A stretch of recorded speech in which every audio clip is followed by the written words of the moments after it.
کرتا رہا. اتفاق دیکھیے کہ اسی بیچ میں علماء اہل حدیث سے ایک مناظرہ طے ہو گیا بلواڑے میں. چھوٹی سی وہاں جماعت تھی, ایک مولوی صاحب تھے, وہ ہر جگہ کہتے پیتے تھے کہ سورہ فاتحہ کے بغیر نماز نہیں ہوتی, سورہ فاتحہ کے بغیر نماز نہیں ہوتی. ہمارے مریدین نے ہم سے پوچھا, حضرت یہ کیا ماجرا؟ میں نے کہا بھائی سورہ فاتحہ کا پڑھنا حرام, جو پڑھے گا اس کے منہ میں آگ ڈال دی جائے گی کل قیامت میں. ہم لوگوں نے تو یہی پڑھا تھا, یہی سنا تھا.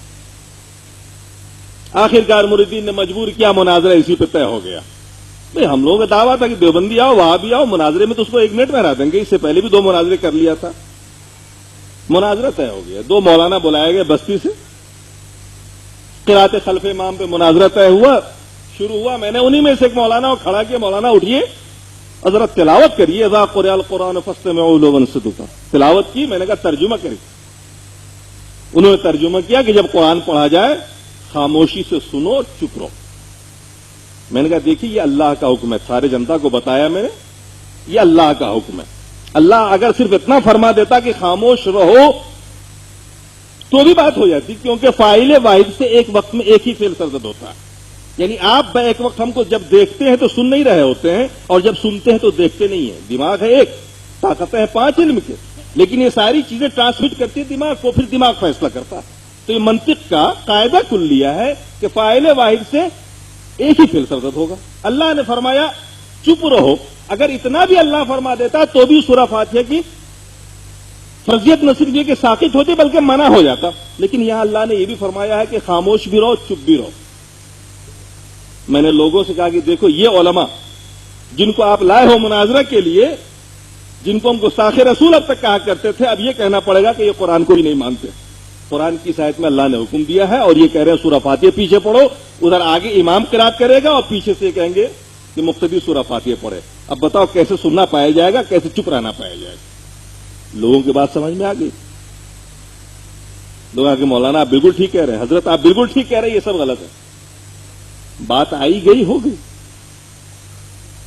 ہمارے سامنے اس سے پہلے بہت حدیثیں آئی تھی اس ضمن کی, لیکن ہم سب کی تعویل کرتے تھے, جو تعویل نہیں کی انفراد پر محمول کرتے تھے.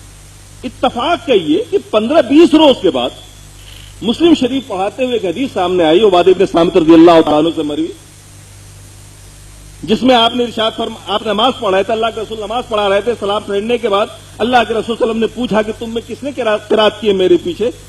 آپ نے عرض کیا عبادہ ابن صامت نے, یا رسول اللہ میں نے. اللہ کے رسول نے جواب میں ارشاد فرمایا کہ سورہ فاتحہ کے علاوہ کچھ مت پڑھا کرو, کیونکہ اس شخص کی نماز نہیں ہوگی جو سورہ فاتحہ نہیں پڑھتا. اب جب یہ حدیث میرے سامنے آئی تو میں چکر میں پڑ گیا. اب تک یہ حدیث نہیں آئی تھی, عملی تفسیر آئی آمنے سامنے آئی. اب میں سوچنے پہ مجبور ہو گیا کہ یا اللہ, قرآن کی یہ آیت اللہ کے رسول پہ نازل ہوئی, مطلب ہم نکال رہے ہیں. اگر اس کا وہی مطلب ہے جو ہم بیان کر رہے ہیں تو پھر اللہ کے رسول نے ایسا کیوں فرمایا؟ اب ہم پریشانی میں مبتلا ہو گئے.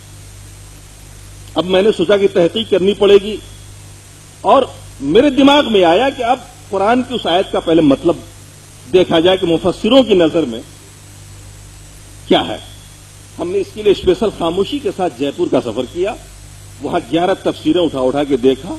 معلوم ہوا کہ یہ آیت مکی ہے اور نماز کی فرضیت سے پہلے ہی نازل ہوئی تھی. یہ بلغو فی کا جواب ہے.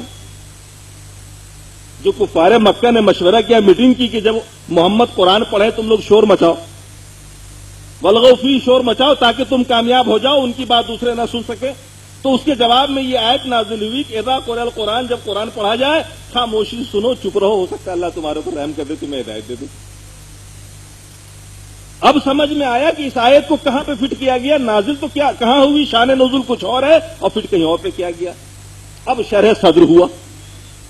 میں نے سوچا کہ وہی اتنی بڑی بات میں تنہا سوچ رہا ہوں, چونکہ ہمارے علماء دیوبند اور علماء بریلی, عوام دیوبند عوام بریلی بھی دونوں بھائی بھائی اس معاملے میں, دونوں ہی مقلد ہیں, ہم دونوں ہی اندھے ہیں, دونوں ہی تقلید کر رہے ہیں کھل کے.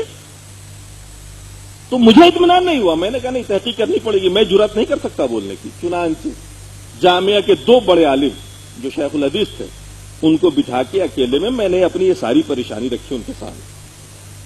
گفتگو شروع ہوئی قراءت خلف امام پہ، ان لوگوں نے بھرپور دفاع کیا ابو حنیفہ کی طرف سے۔ میں نے کہا مولانا یہ ساری وہ باتیں ہیں جو ہم ہدایہ میں پڑھاتے چلے آ رہے ہیں، یہ وہ تعویلیں ہیں جو ہم زندگی بھر کرتے چلے آ رہے ہیں، آپ کچھ ایسی بات لائیے جس سے ہمیں تسلی ہو، تشفی ہو جائے۔ لاسٹ میں مجبور ہو کر انہوں نے کہا کہ مولانا حق تو یہ ہے کہ اس مسئلے میں علماء اہل حدیث ہی حق پر ہیں۔ میں نے کہا اتنی بڑی بات آپ جانتے تھے اور چھپائے بیٹھے تھے اب تک؟ میں نے کہا حیرت ہے، کمال جرت ہے آپ کی۔ ارے لوگوں کی نمازیں نہیں ہو رہی ہیں اور آپ جانتے ہیں اور چپ بیٹھے ہیں۔ میری 15 دن میں کیا حالت ہو رہی وہ میں جان رہا ہوں۔ کہنے لگے کیا کیجئے گا، اب اس بات کو بولیے گا تو عوام میں بڑا اختلاف ہوگا۔